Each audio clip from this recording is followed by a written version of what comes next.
Good afternoon to good evening. So ayan guys, Monday ngayon. So alam niyo na, pag Monday, sobrang traffic na naman dito sa Makati as usual.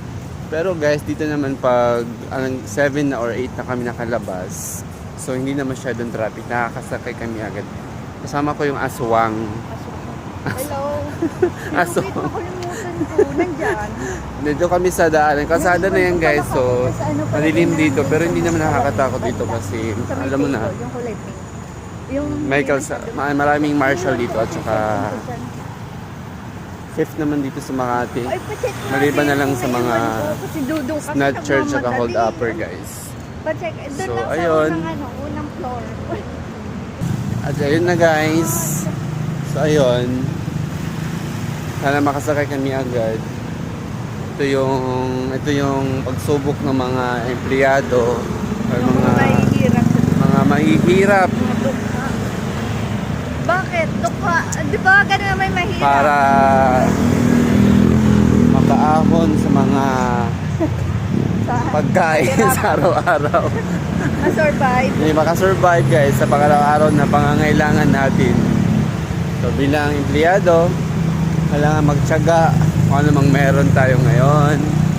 Matutong maghintay sa bigay ni Lord.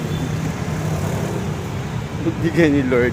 Someday, bibigyan tayo ni Lord guys ng magandang kapalaran. Sa ngayon ay sipagtiyaga muna kung anong meron tayo at maging thankful na lang sa mga biyayang natatanggap natin sa araw-araw. Nakakaiyak. Story ko yan. Hindi. Totoo po yan guys, di ba?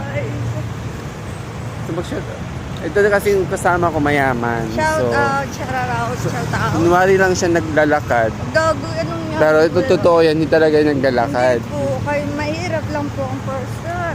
Kasi ewan ko ba, si Roy, may problema sila. Uy, gago. Mamaya, Ay, walang pinanonood cut-cut ka. to. Bahala na kung makita ni Roy para i-shout out natin siya. Gagi ka. Pinanunood ka. Ayun. Okay kami ng live. Huwag kang Uy, mulikutin okay yung kamay ko. Okay Kasi kami hindi ng yan jowa ko. nagagalaw Ay, yan. nakasawa ko. May problema sila guys sa fish pond nila.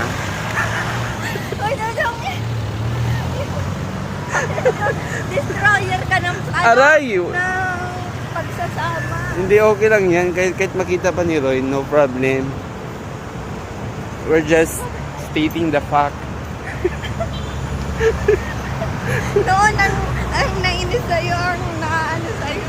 Huwag kang malikot kasi yung vlog natin hindi na naayos yung pagkuha. Ngayon, kami naman ang... Ayan guys, so okay lang naman yung guys daw sa kanya. Basta sa kanya pa rin yung pera. Well, real talk talaga tayo mga empleyado guys. Alipin tayo ng salapi, kaya magtitiis talaga tayo kung ano mang meron tayo ngayon. Ay, bongga. Hintay na lang tayo sa the right time na tayo aasinso. It's the right time.